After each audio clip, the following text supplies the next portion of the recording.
수요예배 나온 성도님들 환영합니다. 올해 시작한 지 얼마 안 된 것 같은데 벌써 10월 하순이고 이제 지난주까지 계속 이제 비가 많이 오다가 이제 이번 주부터 날씨가 좀 많이 쌀쌀해졌잖아요.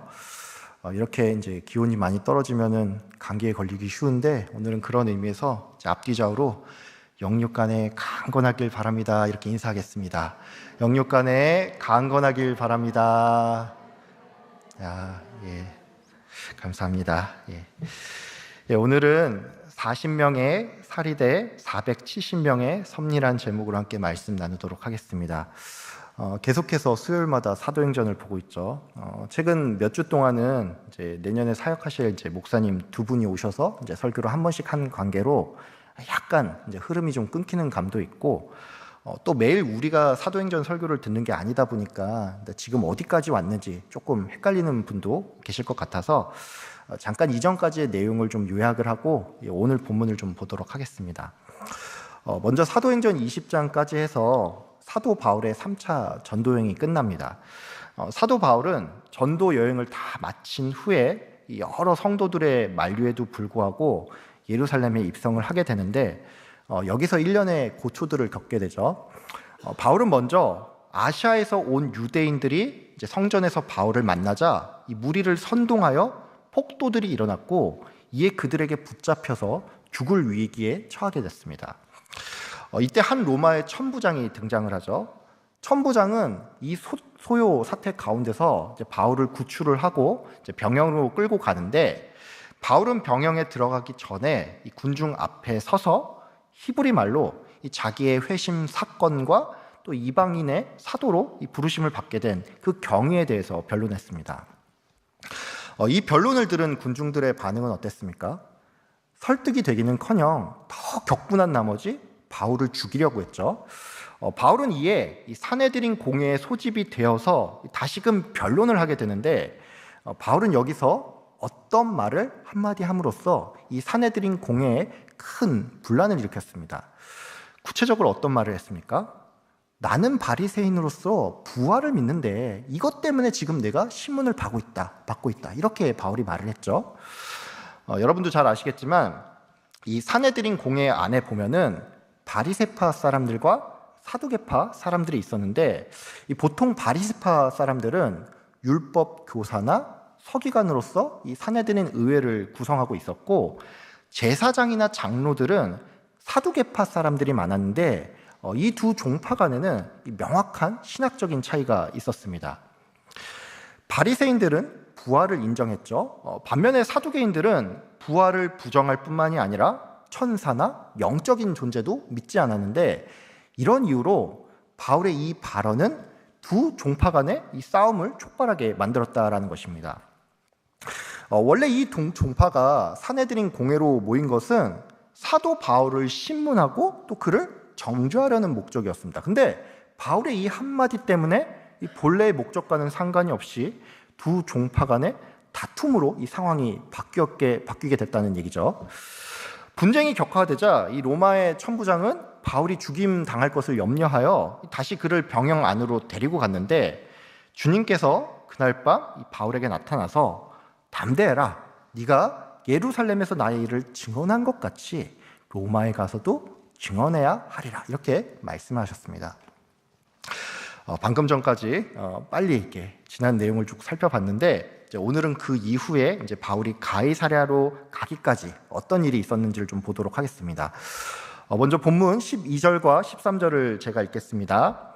날이 샘에 유대인들이 당을 지어 맹세하되 바울을 죽이기 전에는 먹지도 아니하고 마시지도 아니하겠다 하고 이같이 동맹한 자가 40여 명이더라.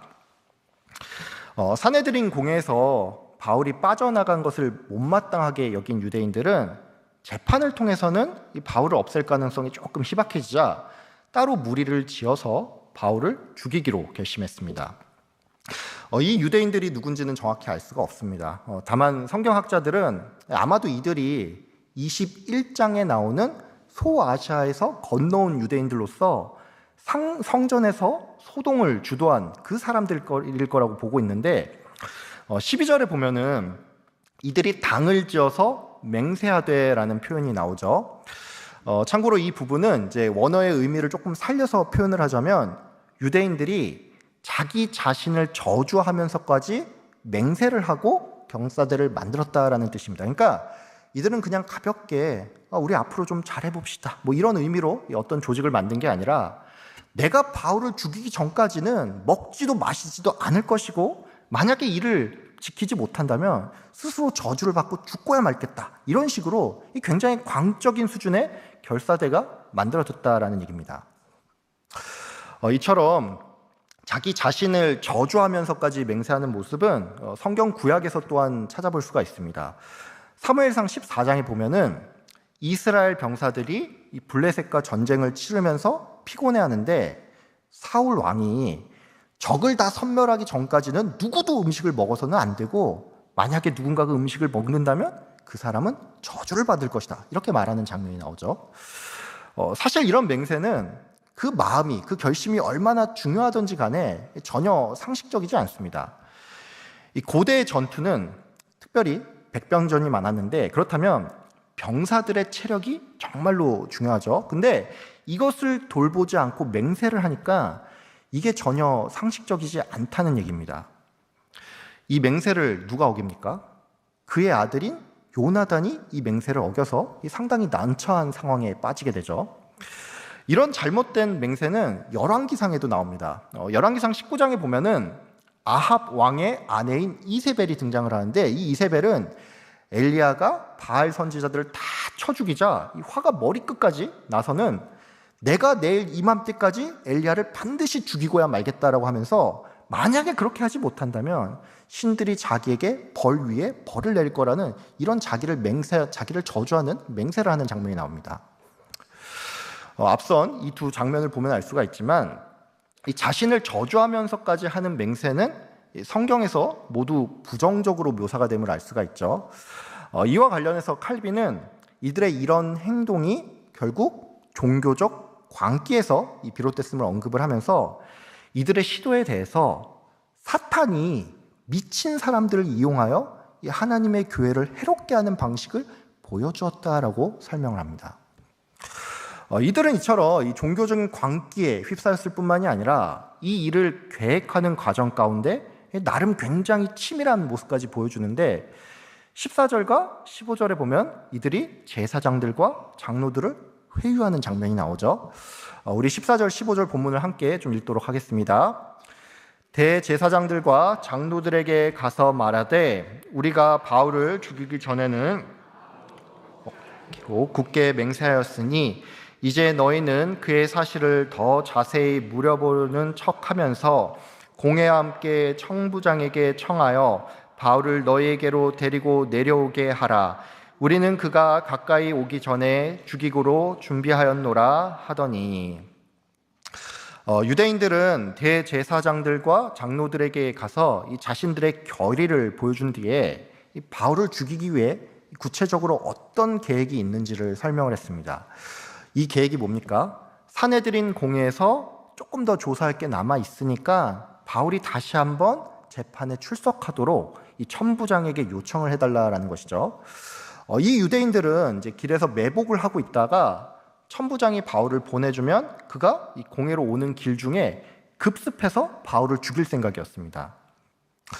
이 장면은 유대인들이 이 바울을 죽이기 위해서 얼마나 치밀하게 계획을 짰는지를 보여준과 동시에 종교 지도자들의 민낯을 보여주는 사례라고 할 수가 있습니다. 사내들인 공회의 종교 지도자들은 모두가 다 유대교인이죠. 더 정확히 말하자면 이제 원래 사내들인 공회는 앞서도 설명을 드린 것처럼 제사장과 장로 외에도 서기관과 율법교사가 들어가야 하는데 오늘 본문에 보면은 서기관과 율법교사는 빠져 있죠. 그러니까 이게 무슨 말이냐면 바울을 특히나 미워했던 사람들은 사두개파 사람들이었고 이 작당 모의에 바리새파 사람들은 참여하지 않았다라는 뜻입니다. 사두개파 사람들이 특별히 바울을 미워할 수는 있겠죠. 기껏 사내들인 공회까지 잡아서 데려왔는데 부활 논쟁을 촉발시켜서 유유히 빠져나가니까 이게 얼마나 화가 나겠습니까? 근데 그렇다고 해서 그를 죽이려고 한다든지 또는 그를 죽이기 위해 거짓말에 동참하는 것은 절대로 있어서는 안 되는 일이죠. 유대교라고 해서 사람을 막 죽이는 게 허용이 될까요? 구약에 보면 가나안 땅을 정벌할 때 하나님께서 이방 민족을 진멸하라고 예외적으로 허용한 케이스가 있기는 하죠. 하지만 일반적인 경우에 이 모세 율법에 따라서 살인은 절대로 허용이 되지 않습니다. 그러니까 사람을 죽이는 일이든 또 그 목적을 달성하기 위해 거짓된 계획을 세우거나 이 일에 동참하는 것은 그 자체로 어떻게 봐도 잘못됐다는 얘기입니다. 이게 어떤 건지 이제 여러분의 이해를 돕기 위해서 이제 한 가지 예를 좀 들어보겠습니다. 여러분, 우리가 기독교인이기 때문에 뭐 신천지나 JMS 또는 뭐 하나님의 교회 같은 이단을 절대로 좋아할 수가 없죠. 좋아하지 않는 정도가 아니라 사실 굉장히 그들이 싫고 믿기까지 하죠. 차라리 불교 같은 경우는 그냥 이게 완전 우리랑 다른 종교라고 생각을 하니까 도리어 그냥 그러려니 하면서 살 수가 있는데, 이 기독교 이단 사이비들은 기독교에 큰 해악을 끼치기 때문에 우리가 이들을 굉장히 싫어할 수밖에 없습니다. 근데 그렇다고 하더라도 우리가 이들이 밉다라고 해서 이들을 살해할 계획을 세운다든지 또 그들을 속여서 죽이는 일에는 절대 참여하지 않죠. 왜 하지 않습니까?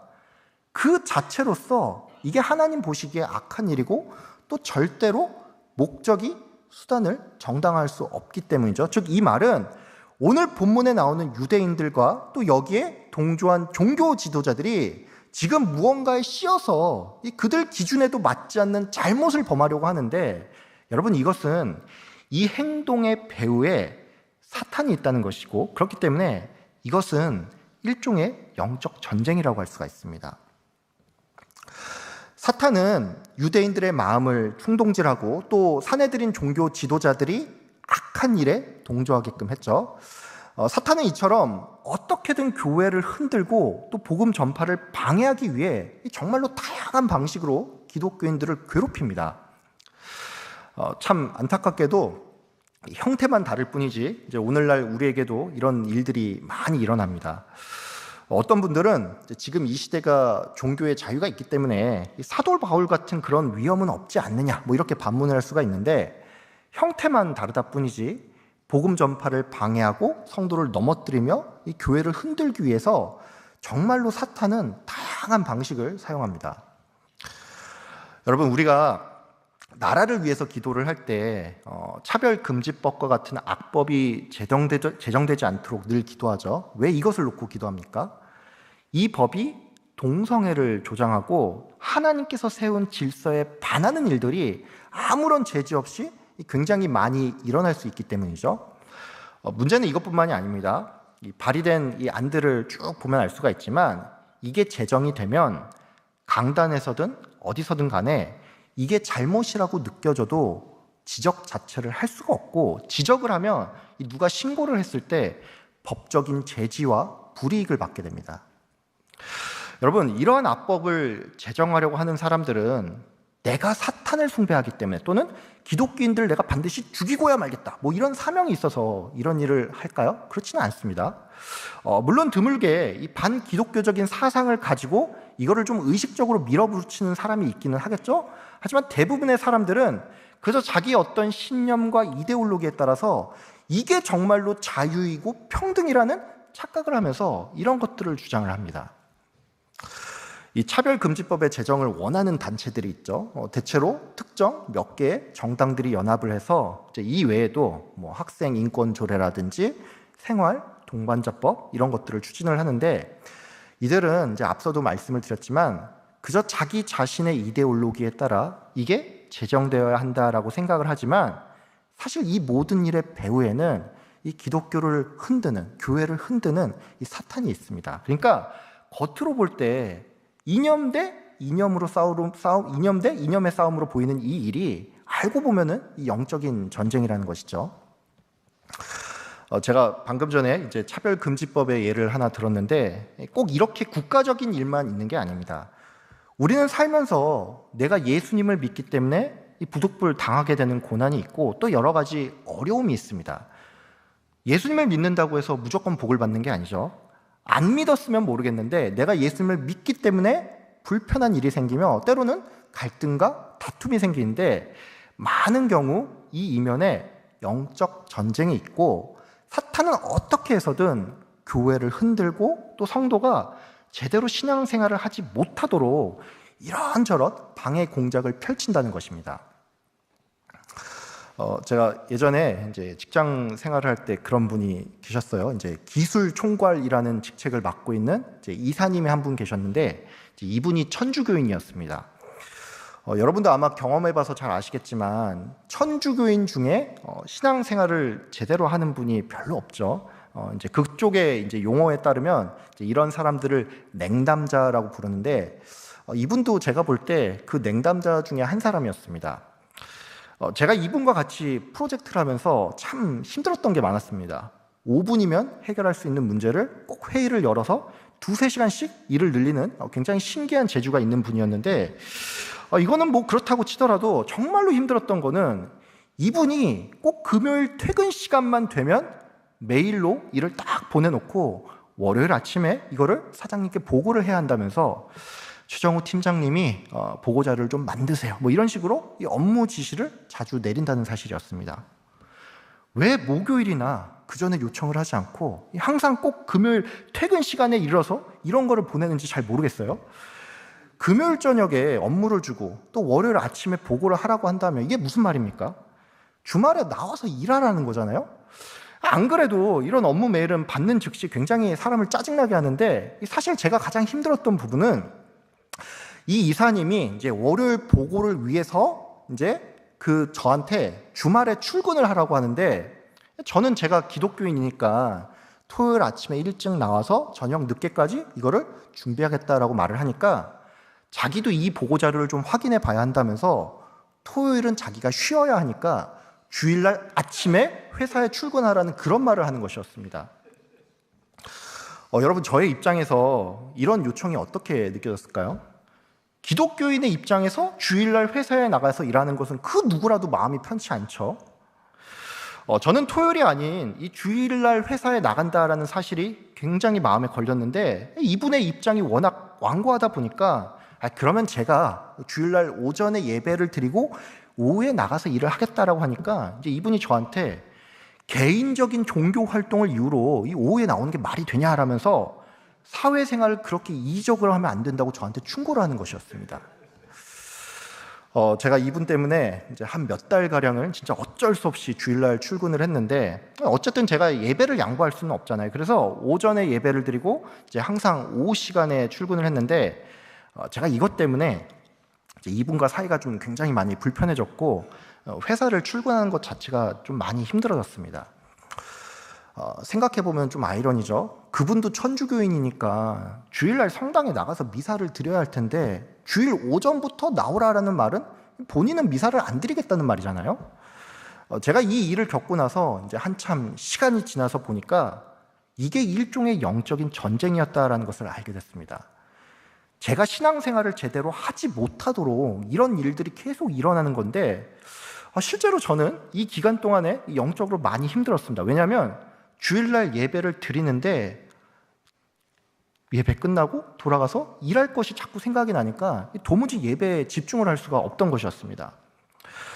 이분은 아마도 몰랐을 겁니다. 어떤 반기독교적인 정서가 있어서 일부러 저한테 이제 이런 요청을 한 건 아니겠죠. 근데 본인도 모르는 사이에 성도가 신앙생활을 하는 것을 앞장서서 방해하는 역할을 이분이 했죠.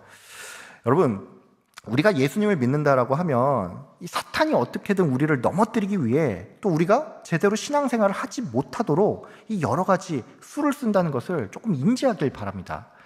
나를 반대하는 사람이 나타난다든지 경제적인 시련이 찾아온다든지 어떤 유혹과 시험이 몰려온다든지 이처럼 형태는 완전히 다르지만 그 이면에 성도를 낙담케 하고 넘어뜨리며 이 복음 전파를 막으려고 하는 이 영적인 실체가 있음을 미리 좀 깨달으시길 바랍니다. 우리가 이것을 미리 알아야 하는 이유가 있습니다. 왜냐하면 이거를 모르면 성도에게 어려움이 닥칠 때 이거를 그냥 눈에 보이는 현상으로밖에 이해할 수가 없기 때문입니다. 쉽게 말해서 이런 거죠. 왜 예수님을 믿었는데 이렇게 인생이 안 풀려? 저 사람은 대체 나를 왜 이렇게 괴롭히지? 세상은 왜 이 모양 이 꼴로 흘러가? 뭐 이러면서 우리가 화나거나 낙담할 수가 있는데, 이 이면의 실체를 알면은 우리가 대처 또한 의연하게 할 수가 있다는 것입니다.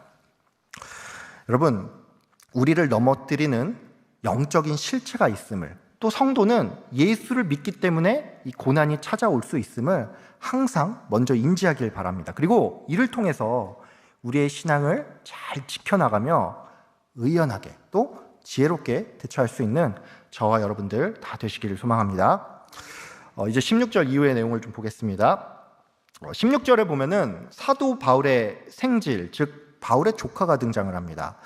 헬라어 원어는 누이의 아들이라고 표현을 하는데, 이 조카의 이름이 뭔지, 또 그가 어떻게 이 결사대의 음모를 알게 됐는지 이거는 정확하게 알 수는 없지만, 여하튼 이 조카가 이 사도 바울에게 와서 지금 어떤 일이 벌어지고 있는지를 알려줬죠. 사도 바울은 이 소식을 듣고 로마의 백부장을 통해 이 조카를 천부장에게 보냈는데, 이후에 일어나는 일들을 보면은 어떻게 이럴 수 있나 싶을 정도로 백부장부터 해서 천부장까지 이 바울에게 굉장히 협조적이라는 것을 알 수가 있습니다. 조카가 바울을 살리려는 노력은 당연하죠. 한글 성경을 보면은 이 조카의 노력과 현명함이 이제 100% 다 전달이 되지는 않는데, 20절과 21절에 보면 조카가 지금까지 있던 일들을 설명을 하고 나서 그들의 청함을 따르지 말라라고 말하는 장면이 나옵니다. 근데 이 말은 이제 헬라어 원어를 좀 직역을 하면 거짓말에 속지 마십시오입니다. 즉 조카는 천부장에게 당신이 그들의 말을 듣고 따르면은 이것은 그들의 음모에 속아 넘어가는 것이니까 이 말을 듣지 마십시오라고 굉장히 이 천부장을 잘 설득했음을 알 수가 있습니다. 또 21절 말미에 보면은 유대인들이 당신의 허락만 기다리나이다라는 이 말이 나오는데, 이것은 우리가 조금만 생각해보면 알 수가 있지만 굉장히 지혜로운 화법이라고 할 수가 있습니다. 당신의 허락만 기다린다라는 이 말은 바울이 오고 가는 결정이 이 당신의 권한 아래 있습니다라는 뜻으로서, 이 말은 천부장을 높임과 동시에 당신은 또한 이 일에 대한 책임이 있으니 이 잘못된 선택을 하면 안 된다라는 이 두 가지 의미가 담겨 있습니다. 한마디로 책임에 대한 요청은 하되 듣는 입장에서 굉장히 기분 좋게 말을 했다라는 것이죠. 이런 조카의 노력은 이제 앞서도 설명을 드렸지만 그가 바울과 친척 관계이니까 일면 당연한 일이라고 할 수가 있는데, 오늘 본문을 보면은 바울과 피 한 방울 섞이지 않은 백부장과 천부장까지도 이 바울에게 굉장히 협조적임을 알 수가 있습니다. 백부장은 어떤 일을 했습니까? 죄수 신부님 바울이 요청을 했을 때 이거를 거절하지 않고 즉각적으로 천부장에게 이 바울의 조카를 안내하죠. 천부장은 또 어떠했습니까? 천부장은 마치 처음부터 바울의 적극적인 조력자인 것처럼 신속하게 경호를 지시하고 또 그의 무죄함을 편지로 증언하죠. 이 천부장의 대처와 관련해서 우리가 조금 더 눈여겨볼 부분이 있습니다. 그게 뭐냐면 천부장이 이 일을 굉장히 빠른 속도로 처리를 했을 뿐만이 아니라 또 그 과정을 보면은 완벽에 가까울 정도로 사력 있게 그리고 신중하게 이것을 대처했다라는 사실입니다. 19절에 보면 이런 말씀이 나오죠. 천부장이 그의 손을 잡고 물러가서 조용히 묻되, 이게 무슨 말입니까? 뭔가 중요한 이야기겠거니 낌새를 직감을 해서 이 청년을 손으로 이끌고 조용한 곳으로 가서 무슨 일인지를 물어봤다라는 얘기죠. 이런 천부장의 섬세함은 22절에도 나옵니다. 청년을 보내면서 아무에게도 이 일을 말하지 말라고 주의하죠. 즉 천부장은 첩보를 접수하는 과정부터 이후의 대처까지 보안에 굉장히 철저하다는 것을 우리가 알 수 있습니다. 여러분, 만약에 천부장이 사람들이 많은 데서 청년의 이야기를 듣거나 또는 아무에게도 말하지 말라라는 이 경고를 하지 않았다면 어떤 일이 일어나게 됐을까요? 이야기가 결국 밖으로 새어나가서 그의 경호가 허사가 되고 바울이 죽는 일이 발생할 수가 있겠죠. 천부장은 이처럼 철저히 보안을 지키는 가운데 이동 시간조차도 결사대들이 움직이기 힘든 밤 9시쯤으로 잡아서 만전을 기했는데, 그의 치밀함의 절정은 그가 바로 이 40명의 결사대에 맞서서 470명의 로마 병사를 준비했다라는 사실입니다. 여러분 한번 생각을 해보세요. 유대인 결사대는 죽음을 각오한 사람들이니까 보통 사람들은 아니겠죠? 근데 아무리 그렇다고 해도 이 사람들이 로마의 병사들을 이길 수가 있습니까? 예, 못 이기죠. 결사대 40명 대 로마 군인 40명이 붙어도 로마 군인이 이깁니다. 이게 왜 그러냐면 결사대가 채 아무리 강한 결의를 했다고 하더라도 평소 사람을 죽이는 것을 훈련하고 실전에 뛰던 사람과는 1대1로는 상대가 안 되기 때문입니다. 근데 여러분, 청부장은 이 정도가 아니라 무려 12배에 가까운 수의 병사를 이 바울의 한 사람의 경우에 붙였다라는 것이고, 그것도 한 병과만이 아니고 기병과 보병과 창병으로 이 모든 공격에 대비할 수 있게 해뒀다라는 것이죠. 여러분, 왜 천부장은 이처럼 거의 완벽에 가까울 정도로 이 사도 바울을 잘 경호했을까요? 공적인 이유는 사도 바울이 로마 시민이기 때문에 그를 보호할 임무가 천부장에게 있었다라는 것이고, 조금 사적인 이유를 밝히자면 이 천부장이 사도 바울에게 애초에 좀 실수를 한 게 있어서 이거를 좀 만회할 필요가 있었기 때문입니다. 사도행전 22장에 보면은 천부장이 처음에는 이 사도 바울을 신문할 목적으로 이 가죽 줄로 결박까지 하고서는 채찍질을 하려고 했습니다. 근데 이때 바울이 너희가 로마 시민권자인 나를 죄도 정하지 않고 채찍질 하려고 하느냐? 이렇게 말을 하죠. 바울은 이 말을 한 후에 자기가 날 때부터 로마 시민권자였음을 밝혔는데, 천부장은 자기가 돈을 많이 들여서 시민권을 얻었다라고 말을 했죠. 그러니까 이게 무슨 말이냐면, 천부장은 원래는 천민 출신이었다가 돈을 써서 신분이 상승된 사람인데, 날 때부터 명문 가정이며 이 로마 시민권자인 바울에게 지금 자신이 굉장히 큰 신뢰를 범했다는 얘기입니다. 천부장은 이런 자기의 실수를 만회하려고 했는데, 이것은 26절 이후에 이 벨릭스 총독에게 보낸 편지를 보면 더욱 자세하게 알 수가 있습니다. 27절에 보면 이런 말씀이 나오죠. 이 사람이 유대인들에게 잡혀서 죽게 된 것을 내가 로마 사람인 줄 들어서 알고 군대를 거느리고 가서 구해다녔다. 여러분, 이 편지의 내용이 어떻게 들립니까? 틀린 말은 아닌데 뭔가가 좀 교묘하게 바뀌어 있고 정말로 중요한 게 하나가 빠져 있죠. 뭐가 빠져 있습니까? 바울이 로마 시민권자인지 모르고 채찍질을 하려고 했다라는 그 내용이 쏙 빠져 있죠. 여러분, 이걸 보면 알 수 있지만 천부장이 조금 과하다 싶을 정도로 이 바울의 경호를 완벽하게 수행한 데는 그가 어떤 투철한 사명감이 있어서, 또는 그가 신실한 사람이어서 꼭 그랬다기보다는 자기의 안위를 위해, 또 실책을 만회하기 위해서 이와 같이 했다는 얘기입니다. 오늘 본문을 보면은 하나님께서 이제 우리의 이해 방식을 뛰어넘어서 이제 역사하심을 알 수가 있죠. 사도 바울에게 우리는 누이가 있는지조차 몰랐는데 한 번도 등장하지 않던 사도 바울의 조카가 갑자기 툭 튀어나와서 이 사도 바울을 돕는 것도 좀 신기하지만, 백부장과 천부장이 조금 과하다 싶을 정도로 이 사도 바울의 신변을 보호하고 또 편지로서 이 바울의 무죄함을 밝히면서 결국에는 그를 이 가이사랴에 있는 벨릭스 총독에게까지 안내를 하는데, 여러분, 이 모든 것은 결국 이 일의 이면에 하나님께서 치밀하게 계획하시고 또 섭리하셨기 때문입니다.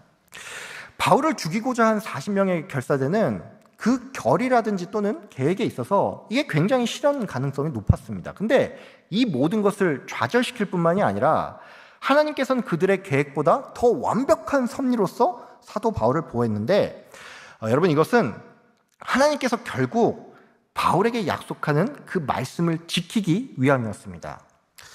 사도행전 23장 11절에 이런 말씀이 나오죠. 담대하라. 네가 예루살렘에서 나의 일을 증언한 것 같이 로마에서도 증언하여 하리라.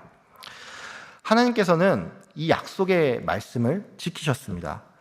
우리의 이해를 뛰어넘는 방식으로 또 대적들보다 훨씬 더 강한 팔로서 바울을 지켰는데, 저는 바라기는 여러분에게 또한 이러한 은혜와 믿음이 있기를 소망합니다.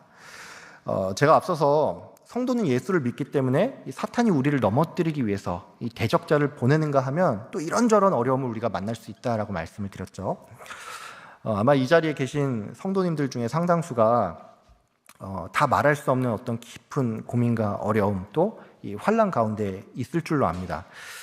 이 중에 어떤 것들은 도무지 해결될 기미가 보이지 않아서 이제 크게 낙담이 되고 때로는 이 하나님의 일하심을 의심하게 만들며 도대체 이 시간이 나에게 무슨 의미가 있는지 이런 의문이 찾아올 때가 있는데 여러분 그런 순간이라도 하나님을 의심하거나 절대로 낙담하지 말길 바랍니다. 40명의 살이에 대항하여 하나님께서는 470명의 로마 병사를 준비했습니다. 하나님께서는 여러분의 상황과 형편을 여러분 자신보다 더 잘 아십니다. 하나님께서는 여러분 한 사람 한 사람의 이름을 그 손바닥에 새겨 넣으셨고 우리에게 반드시 복 주시며 또 복 주시겠다고 약속하셨습니다. 여러분 이 약속의 말씀을 꼭 기억하길 바랍니다. 성도는 사망의 음침한 골짜기를 다닐지라도 이 해를 두려워하지 않는 것은 주님께서 나와 함께 하시며 주의 지팡이와 막대기가 나를 보호하시기 때문입니다. 신실한 하나님께서는 약속하신 것을 마침내 이루실 것이며 또 이 일을 위해서 지금 이 순간도 우리가 전혀 상상할 수 없는 방식으로 일하고 계십니다. 하나님을 사랑하는 자, 곧 그의 뜻대로 부르심을 받은 우리에게 모든 것이 합력하여 선을 이룰 것입니다. 성도는 사방으로 우겨쌈을 당해도 쌓이지 않으며 답답한 일을 당해도 낙심하지 않습니다. 예수님의 생명이 우리 안에 있기 때문입니다. 아무쪼록 오늘 말씀을 생각하면서 이 하나님의 신실하심과 섭리를 믿으며 절망 가운데서도 희망을 발견하는 저와 여러분들 다 되시길 주의 이름으로 축복하며 기도합니다. 기도하겠습니다. 참 좋으신 하나님 아버지, 오늘 이 사도 바울을 주님께서 어떻게 지키시는지 이 말씀을 통하여 우리에게 깨달음을 주심에 감사합니다. 하나님, 우리가 예수 그리스도를 믿기 때문에 우리가 살면서 또 당하게 되는 여러 가지 어려움들이 있습니다. 사탄은 우리를 넘어뜨리기 위하여 우는 사자와 같이 달려들고 세상은 우리를 대적하고 우리의 신앙생활을 제대로 하지 못하도록 방해하는 그런 공작들이 있는데 하나님, 우리가 그 이면의 실체를 바로 바라보게 하여 주시고 하나님, 우리가 의연하게 대처할 수 있는 우리 인생이 될 수 있도록 주님 인도하여 주시옵소서. 이를 위해서 필요한 것 있다면 주님을 의지하고 믿는 것입니다. 40명의 사리를 가진 결사대가 바울을 죽이려고 했지만 주님께서는 470명의 병사를 예비하셨습니다. 아버지 하나님, 우리 인생 가운데 주님께서 그와 같은 섭리를 가지고 또 우리 인생을 이끌 것을 믿으며 하나님 주님을 인정하며 주님께 온전히 의탁하는 우리 인생 될 수 있도록 주님 축복을 내려 주시옵소서. 감사드리며 예수 그리스도 이름으로 기도드립니다. 아멘.